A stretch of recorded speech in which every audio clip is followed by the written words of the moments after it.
Assalamualaikum warahmatullahi wabarakatuh. Perkenalkan, nama saya Novia Lina. Di sini saya akan mempresentasikan mengenai teori motivasi dari Stephen P. Robbins. Nah, sebelumnya apa sih teori motivasi itu? Atau apa sih motivasi itu? Nah, menurut Stephen P. Robbins mendefinisikan bahwa motivasi sebagai satu proses yang menghasilkan suatu intensitas, arah, dan ketekunan individual dalam usaha untuk mencapai satu tujuan. Dari definisi tersebut, terdapat 3 kunci utama, yakni intensitas, arah, dan ketekunan. Intensitas menyangkut seberapa kerasnya seseorang berusaha. Ini adalah unsur penting difokuskan oleh kebanyakan orang bila kita membicarakan tentang motivasi. Mengenal konsep dasar motivasi. Nah, menurut Stephen P. Robbins dibagi ke dalam 2 bagian, yaitu yang pertama ada teori awal tentang motivasi.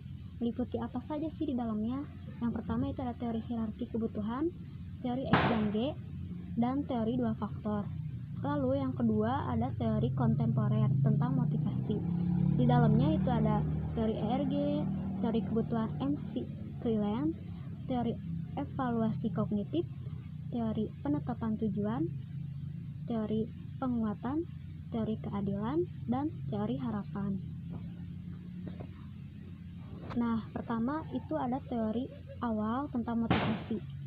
Dasar wasa 1950-an adalah kurun waktu yang berhasil dalam pengembangan konsep-konsep motivasi.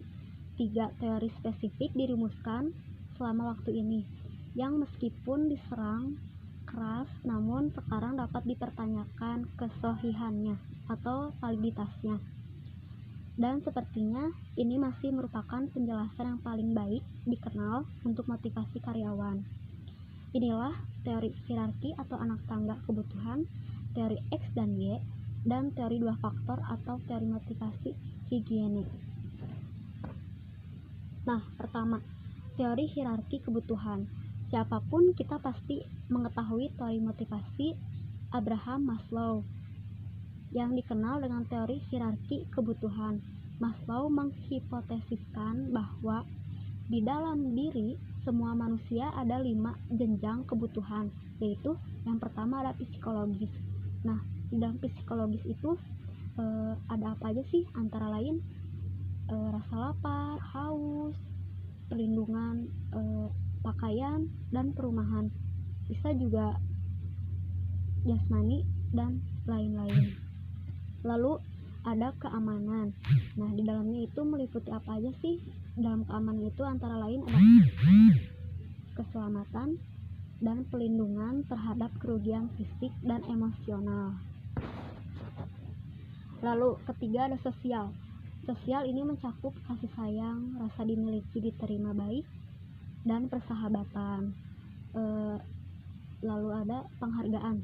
Nah, penghargaan ini mencakup faktor rasa hormat internal seperti harga diri, otonomi, dan prestasi, dan faktor hormat eksternal seperti misalnya status, pengakuan, dan perhatian.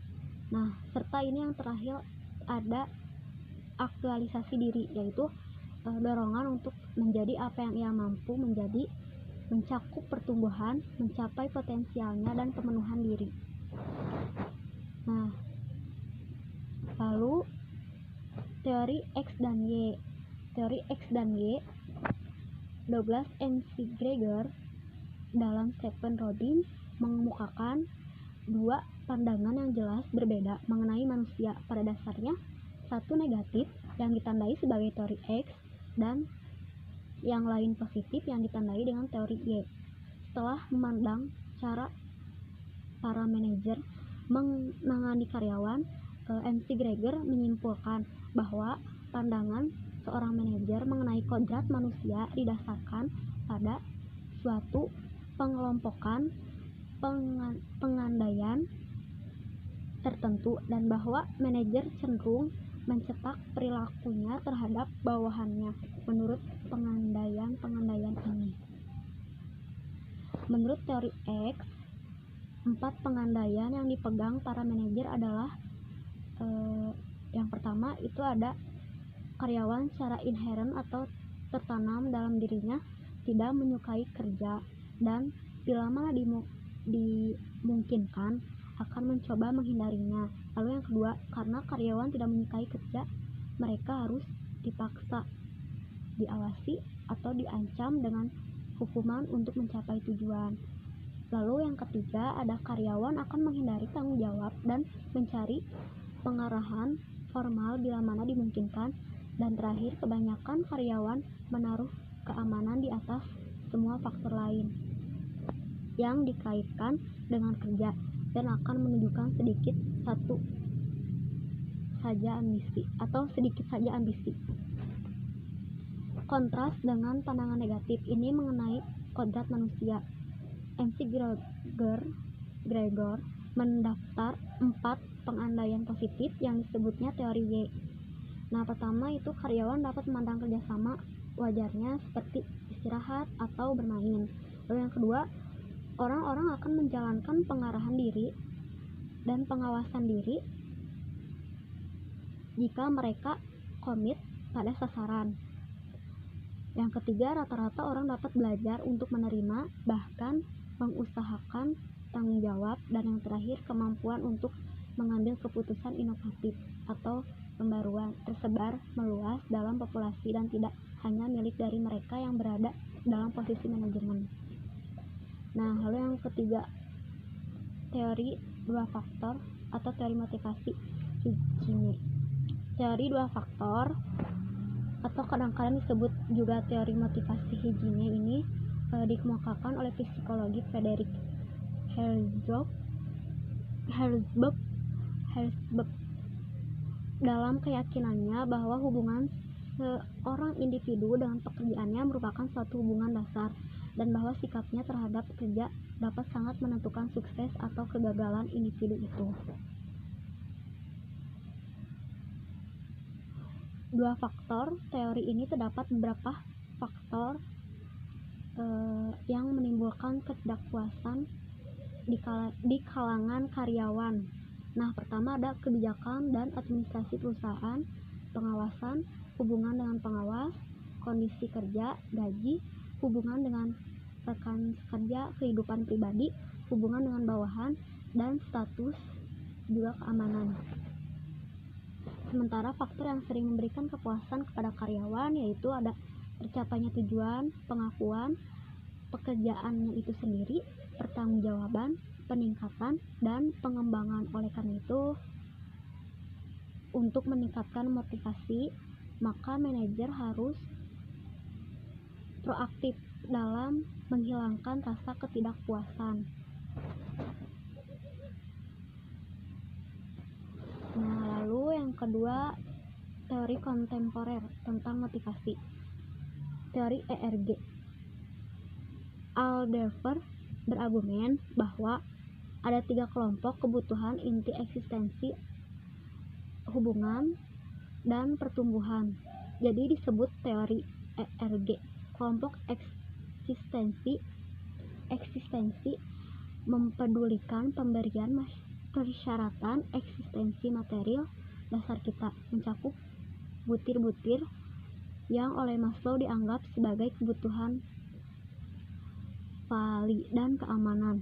Kelompok kebutuhan kedua adalah kelompok hubungan hasrat yang kita miliki untuk memelihara hubungan antar pribadi yang penting, hasrat sosial dan status menuntut interaksi dengan orang lain agar dipuaskan. Dan hasrat ini segaris dengan kebutuhan sosial Maslow dan komponen eksternal dari klasifikasi penghargaan Maslow. Akhirnya Aldefer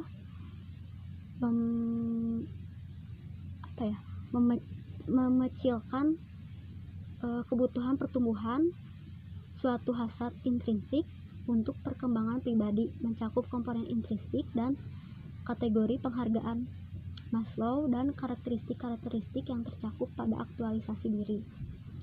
Teori ERG lebih konsisten dengan pengetahuan kita mengenai perbedaan individual di antara orang-orang variabel seperti pendidikan, latar belakang keluarga, dan lingkungan budaya dapat mengubah pentingnya kekuatan dorong yang dipegang sekelompok kebutuhan untuk seorang individu tertentu.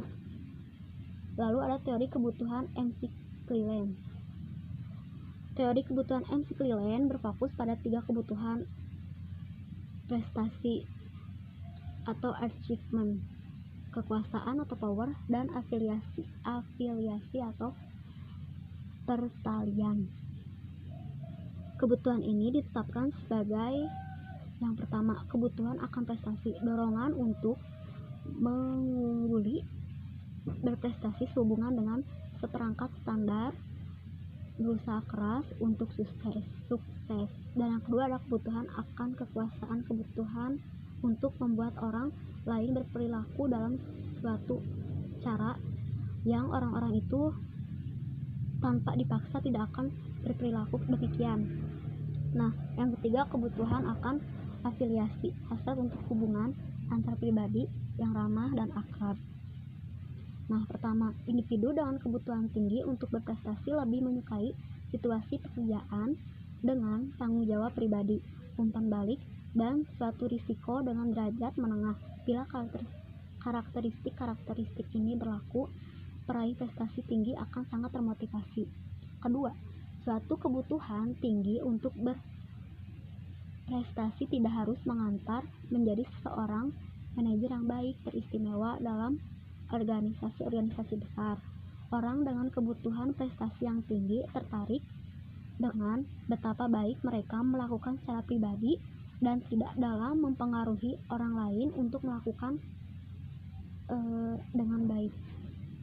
Ketiga, kebutuhan untuk afiliasi dan kekuasaan cenderung erat dikaitkan dengan sukses manajerial.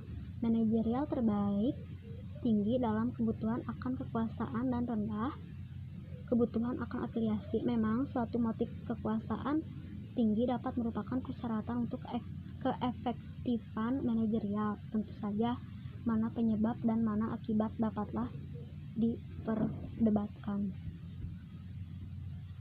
Akhirnya karyawan sukses dilatih untuk merangsang kebutuhan prestasi mereka.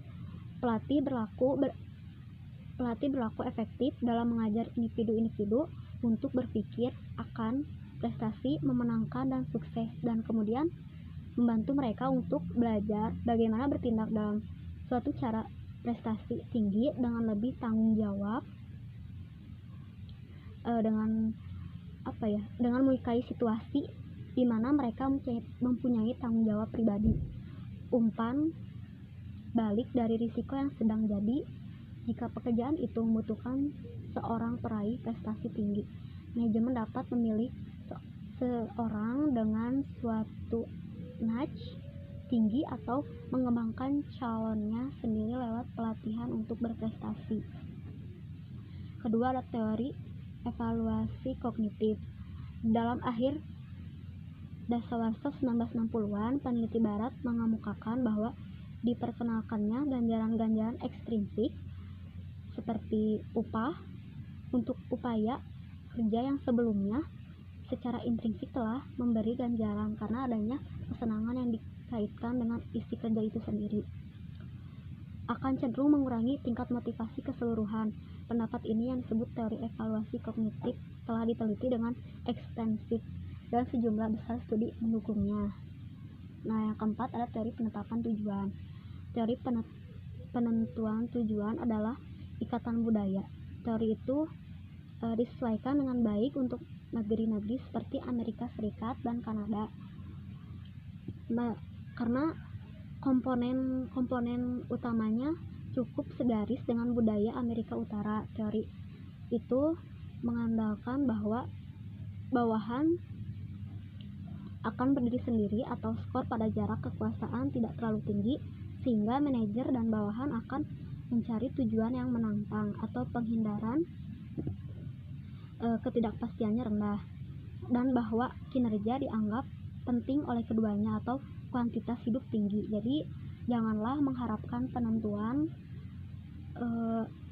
tujuan pasti akan menghantar ke kinerja karyawan yang lebih tinggi di negara-negara Portugal dan Chile, di mana terdapat kondisi yang berlawanan. Lalu yang kelima ada teori penguatan atau reinforcement theory. Ada rumusnya ya, yang pertama ada M sama dengan F dalam kurung R dan C. M sama dengan motivasi, R reward atau penghargaan primer atau sekunder. C ada konsekuensi atau akibat positif atau negatif. Adalah segala sesuatu yang digunakan seorang manajer untuk meningkatkan atau mempertahankan anggapan khusus individu. Jadi menurut teori ini, motivasi seseorang bekerja tergantung pada penghargaan yang diterimanya dan akibat dari yang akan dialaminya nanti. Teori ini menyebutkan bahwa perilaku seseorang di masa mendatang dibentuk oleh akibat dari perilakunya yang sekarang. Nah, yang keenam ada teori keadilan atau equity theory. Rumusnya ada M sama dengan F dalam kurung E C dalam kurung O W. Nah, penjelasannya ini yaitu M-nya yaitu motivasi, EQ-nya equity, keadilan yang ditetapkan pada pekerjaan lain. O-nya ada outcome, hasil apa yang diberikan orang lain. Lalu wages, gaji yang diterima orang lain. Teori ini menjelaskan bahwa motivasi merupakan fungsi dari keadilan yang didasarkan pada hasil atau output, dan wages pendapatan atau gaji. Keadilan yang sederhana adalah menerima pendapatan sesuai dengan usahanya. Jika bekerja keras, pendapatannya tinggi. Sebaliknya, jika bekerja malas, pendapatannya pun rendah. Tidak adil jika orang yang rajin dengan yang malas disamakan pendapatannya. Artinya tidak berlaku jargon RMPS atau rajin malas pendapatan sama. Menurut teori ini, seseorang akan termotivasi karena jika ia menikmati rasa keadilan, prestasi yang akan dipersembahkan tergantung pada persepsinya kepada apa yang diberikan dan diterima oleh orang lain. Lalu yang terakhir ada teori harapan atau ekspektasi teori. Nah, rumusnya ada M sama dengan dalam kurung E dikurangi P kurung tutup P kurangi O dan V kurung tutup.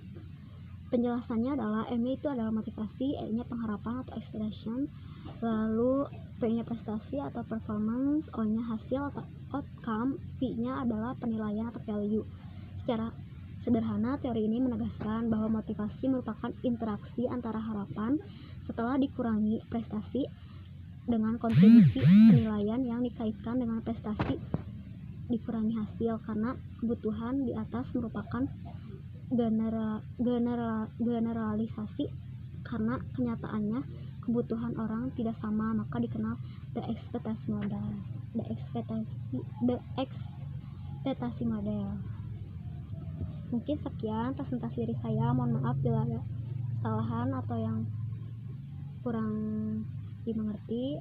Assalamualaikum warahmatullahi wabarakatuh.